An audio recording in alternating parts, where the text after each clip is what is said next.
Relation. అవునండి. ఇప్పుడు మీ flat లో ఆమె ఉందనేది వాస్తవం. నిజం అండి. మీరు ఎందుకు ఫ్లాట్ వదిలేశారండి? నేను ఫ్లాట్ వదలలేదండి. ఆమెకి డ్రగ్స్ అలవాటు, ఆమె చుట్టూ ఉండే మనుషులు వీళ్ళందరూ కూడా చాలా చెత్త. అలా అని చెప్పి నేను హైదరాబాద్ వచ్చిన కొత్తలో ఖచ్చితంగా నాకు హెల్ప్ చేసిందండి, గ్రాడ్యుయేట్ ఉంది. రెండోది ఏంటంటే నిజంగా ఇందాక చెప్పినట్టే నా రెప్యుటేషన్ ఎక్కడ పాడవద్దు అని భయంతో మూసుకొని నేనే బయటకు వెళ్ళిపోయానండి. వదులుకోవడానికి సిద్ధంగా లేనండి. నేను అసలు ఏమీ మాట్లాడలేదు, ఏమీ లేదు, నేనే వెళ్ళిపోయాను. ఎందుకు లావణ్యతో మాట్లాడాల్సి వచ్చింది? ఆ ఆడియోలో కూడా తను చెప్తుంది నన్ను చంపేస్తాం, కనీసం బాడీ కూడా దొరకకుండా చేస్తాం అని చెప్పి. ఎవరు తను కంప్లైంట్ లో పేర్కొంది లావణ్య. కంప్లైంట్ లో పేర్కొందండి. ఏదైనా ప్రూఫ్ ఉందా? ఈవిడే నేను మళ్ళీ చెప్తున్నానండి. So I can't talk on behalf of which is not right. So ఆవిడని బెదిరించిందండి. వాళ్ళ అన్నయ్యతోని చాలా ఫిల్తీ లాంగ్వేజ్లో మాట్లాడింది. ఇదంతా జరిగింది. ఇవన్నీ కూడా వాళ్ళ దగ్గర ఉన్నాయి. వాళ్ళు కంప్లైంట్ ఫైల్ చేస్తారండి. I can't talk on behalf of which it's because it's not right. Clarity ఇవ్వండి. అంటే మీరు ప్రతి ఇంటర్వ్యూలో కూడా పెళ్లి చేసుకోవాలని చెప్తున్నారు, కానీ ఆమె చెప్తున్నటువంటి వాటిలో పెళ్లి చేసుకుంటానని నమ్మించి మోసం చేశాడు. ఏమంటే పెళ్లి చేసుకుంటా నమ్మించి మోసం చేశానని ఒక దగ్గర చెప్తుంది, మాకు ఆల్రెడీ పెళ్లి అయిందని ఇంకో దగ్గర చెప్తుంది. గుడిలో పెళ్లి చేసుకున్నా అది చెప్తే అబద్ధం చెప్పడం మొదలు పెట్టినప్పుడు ఏ అబద్ధం అనేది చెప్తారండి. నేను నించొని నిజం చెప్తున్నా. నేను ఇందాక కూడా నేను మీ భయపడి మిమ్మల్ని ఎవరి వెళ్ళిపోతాను కదా, నిజంగా ఎంతో ఒక నిమిషం మాట్లాడాలి కాబట్టి కారు ఎక్కానంటే మా డ్రైవర్ తెలియక తీసాడు. అందుకే డ్రైవర్ కూడా దిగమన్నా అప్పుడైనా సరే 1 minute ఆగుతారు మాట్లాడి వచ్చేద్దాం అని చెప్పి. నాకు అసలు మీడియాని అవాయిడ్ చేద్దాం అనుకుంటే అసలు ఎక్కడ దాకా కూడా మీరు లావణ్యతో రిలేషన్షిప్ వదులుకోవడానికి కారణం ఏంటి? తను డ్రగ్స్ తీసుకుంటుందని తెలిసిన తర్వాత వదులుకున్నారా, లేకపోతే ముందు నుంచి వదులుకున్నారా? ఏమండి 2-3 ఏళ్ళు అంత బాగానే ఉంది. ఆ తర్వాత మా అందరికి ఎటువంటి రిలేషన్షిప్ అంటే శారీరకంగా కానీ ఎలాంటిది లేదండి. అండ్ ఆవిడ వేరే అతనితో రిలేషన్షిప్లో ఉండి నేను ఆవిడ దగ్గర ఉండాలి. ఏంటంటే మీకు మీ పేరెంట్స్ కి చాలా చాకరీ చేశాను నేను, నన్ను పట్టించుకోలేదు వాళ్ళు అంటున్నాను. మళ్ళీ చెప్తున్నాను, కాదు అబద్ధం. ఆ ఇంట్లో కూడా మాకు ఈ సినిమా మొదలైంది ఎప్పుడంటే సంవత్సరం క్రితం అండి. సంవత్సరం కూడా అవ్వలేదు అనుకుంటా. అదే చెప్తున్నానండి. మీరు గట్టిగా ఇది భయం వేసిందండి. సార్ లావణ్య ఎలా పరిచయం సార్ మీకు? ఎక్కడ పరిచయం? నాకు హైదరాబాద్ కాదండి, నాకు బేసిక్గా వైజాగ్లో ఉన్నప్పుడు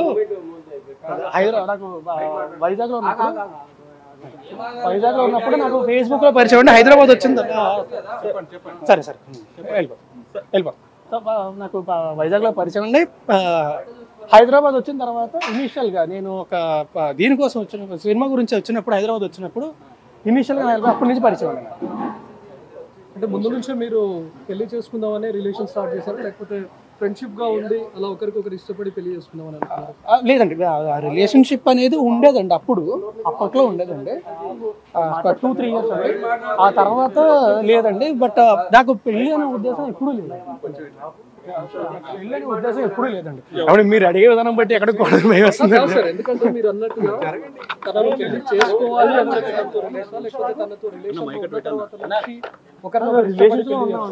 కాదండి. అంటే మనసులో ఎక్కడో ఉండేదండి, ఖచ్చితంగా ఉండేదండి.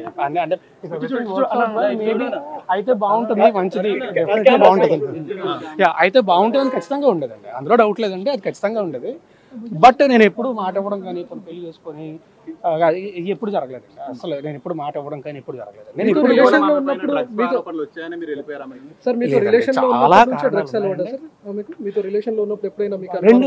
ఏళ్ళ తర్వాత స్టార్ట్ అయింది. అంటే ఆమె మీకు కూడా తీసుకొని వచ్చానని చెప్పింది, ఒకసారి చెప్పింది. ఏమంటే నేను నా జీవితంలోని నేను ఈ రోజు దాకా ఎప్పుడు డ్రగ్స్ ముట్టుకోను. ఇది పచ్చి నిజం. కావాలంటే నా హెయిర్ ఇస్తా, నా బ్లడ్ ఇస్తా, అన్నీ ఇస్తా. ఇది కూడా మీరు అనుకోవచ్చు మేబీ 4 రోజుల తర్వాత ఇది అదే. నేను జీవితంలో ఎప్పుడు ముట్టుకోలేదు, ముట్టుకొని కూడా. ఇప్పుడు లావణ్యను బలవంతంగా డ్రగ్స్ కేసులో ఇరికించారు తప్ప నాకు డ్రగ్స్ 45 రోజులు జైల్లో. ఒకటి చెప్తాను, ఇప్పుడు నేను ఆవిడ డ్రగ్స్ కేసులో ఇరికించేంత సీన్ నాకుంటే, నాకు ఈ పరిస్థితి రాదు కదా. ఈరోజు ఈ పరిస్థితి రాదు కదా. దీని నుంచి కూడా ఎవడో అవాయిడెడ్. అంటే ఇప్పుడు మీరు రిలేషన్షిప్ లో ఏమండి, మేము కలిసి సినిమా చేసాం. అతి త్వరలో సినిమా రిలీజ్.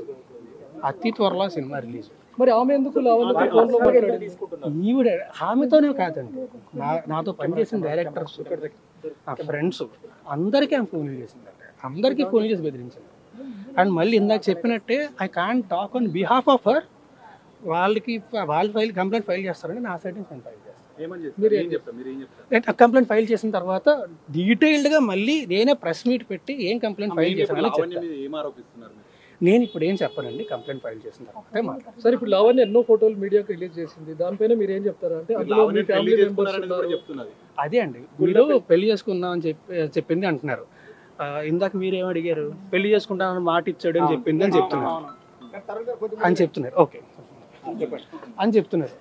సో తను రకరకాలు చెప్తున్నప్పుడు నేనేం చేయగలను? అంటే ఇప్పుడు నిజం సంబంధం లేనప్పుడు మీ ఫ్లాట్ లో తన ఇన్ని సంవత్సరాల పాటు ఏమండి రెప్యుటేషన్ ఎక్కడ పాడవుతుంది, ఎందుకు రచ్చలు, ఎందుకు మనకి ప్రశాంతంగా ఉందాం అని మాత్రం భయపడి లేదండి. మీరు గుళ్ళో పెళ్లి చేసుకున్నారని చెప్తున్నారు. ఏమండి అదే అంటున్నా, మీతోని మేము పెళ్లి చేసుకుందాం అని చెప్పింది, దీంతోనే పెళ్లి చేసుకుంటానని చెప్పి మోసం చేశాను అని చెప్తుంది. ఏది నిజం అండి? అంటే మీరు కలిసి గణపతి పూజ కూడా చేసేవాళ్ళు.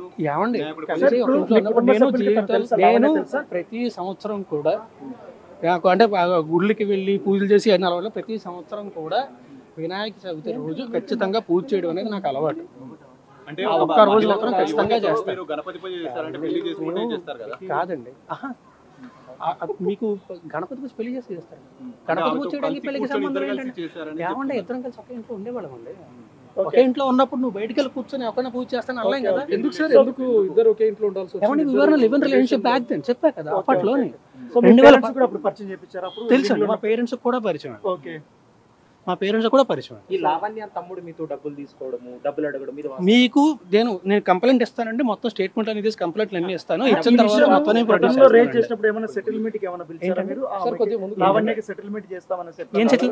ఏం సెటిల్మెంట్ అండి? ఈ విషయం ఒకసారి పోలీస్ స్టేషన్ కి వెళ్తా అన్నప్పుడు ఆమె చెప్పినప్పుడు ఆమె నాతో చెప్పలేదండి. నేను సెటిల్మెంట్ కి నేను ఎప్పుడు మాట్లాడలేదండి, ఆమె కూడా నాతో మాట్లాడలేదండి. ఈమె ఆవిడికి ఫోన్ చేసిందండి, ఆమె అది మళ్ళీ సారీ అది కూడా మళ్ళీ చెప్తున్నా, అది ఆమె కంప్లైంట్ ఫైల్ చేస్తుంది. It's not right for me to talk on behalf of. 11 ఏళ్ల రిలేషన్ లో ఏనాడు రాస్తారుని ఇబ్బంది పెట్టని లావణ్య ఈ రోజే ఎందుకు కంప్లైంట్ చేయడానికి వచ్చింది? ఈ రోజు ఏనాడు ఇబ్బంది పెట్టలేదు.